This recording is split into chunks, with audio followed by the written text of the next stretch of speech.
আমার কাছে মনে হয় কয়েক শত কয়েক হাজার মাইক্রোফোন এবার সামনে আসে। এটার যে মজা, এটা কেন ছাড়বে ক্ষমতাটা? কারণটা কি?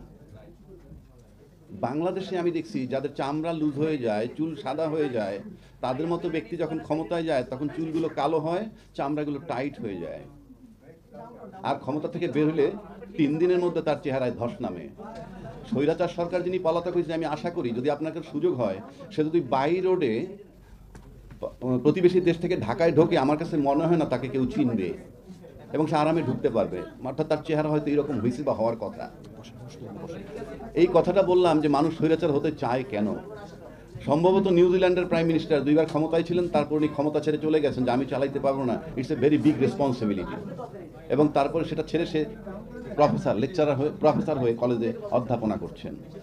আমি বাংলাদেশে আমার গত 53 বছরে শুনি নাই কোনো মন্ত্রী পদত্যাগ করছেন, কোনো প্রধানমন্ত্রী স্বেচ্ছায় নিজের অযোগ্যতার কারণে পদত্যাগ করছেন আমরা দেখিনি। হয় তাদেরকে জনগণ তাড়াইছে, নয়তো আর্মি তাড়াইছে। কথায় কথায় তারা বলে যে গণতান্ত্রিক সরকার ক্ষমতায় থাকতে হবে, নির্বাচিত সরকার ক্ষমতায় থাকতে হবে। কিন্তু তাদেরকে যারা তাড়াইছিল, তাড়ানোর পর দেশের মানুষ কিন্তু স্বস্তির নিঃশ্বাস ছাড়ছিল। ফলাফল পরে কি হবে সেটা পরের কথা, কিন্তু ওই মুহূর্তে তারা তৃপ্তি ঢেকুর তুলছিল, আলহামদুলিল্লাহ আমরা বাঁচছি। আমরা নির্বাচন করে চিৎকার করি।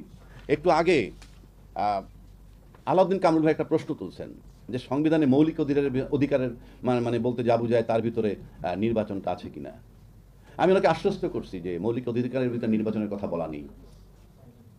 মৌলিক অধিকারের ভিতরে যা বলা আছে আমরা সবাই জানি, চলাফেরার স্বাধীনতা, কথা বলার স্বাধীনতা, আপনার সম্পত্তির স্বাধীনতা, আপনার জানমালের নিরাপত্তা, আপনার চিকিৎসা পাওয়ার, অন্ন বস্ত্র বাসস্থান ইত্যাদি পাওয়ার, এটা ইনশাআল্লাহ তাআলা এগুলো নিয়ে কেউ ভাবে না।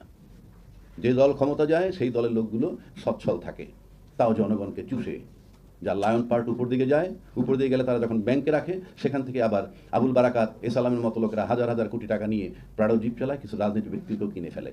দিস ইজ দ্য ক্যারেক্টার আর সিনারি অফ বাংলাদেশ। আবার আমরা ইসলামী রাষ্ট্রের কথা বলি। ইসলাম নিয়ে একটা আতঙ্ক আছে বাংলাদেশের। বাংলাদেশের লোকের কাছে সৌদি আরব কিন্তু অনেকে মনে করেন সৌদি আরব ইসলামের model. No, it is not correct. It is not correct, I am telling you. আপনাকে জনগণ, পৃথিবীর যে কোনো সংবিধান জনগণের ইচ্ছায় সংবিধান হবে, সংবিধানের ইচ্ছায় জনগণ নয়। এটা তামাশা না। আপনি যখন ইসলামী রাষ্ট্রের কথা বলবেন কিংবা মুসলিম অধ্যুষিত দেশের কথা বলবেন, আপনার কাছে মডেল ইরান কিংবা আফগানিস্তান আসে কেন? আপনাদের কাছে ইন্দোনেশিয়া, মালয়েশিয়া, তার্কি কেন আসে না? ওই দেশে কি ইসলাম নাই?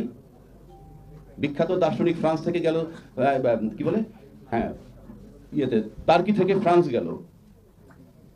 ফ্রান্স ঢুকে গেছে, সে তো তার্কির ভদ্রলোক, ইসলামী চিন্তাবিদ। 2 দিনের কথা বলে সে 7 দিন পরে আসছে। সাংবাদিকরা তারা জিজ্ঞেস করলো, আপনি একটা মুসলিম কান্ট্রির একজন বিখ্যাত দার্শনিক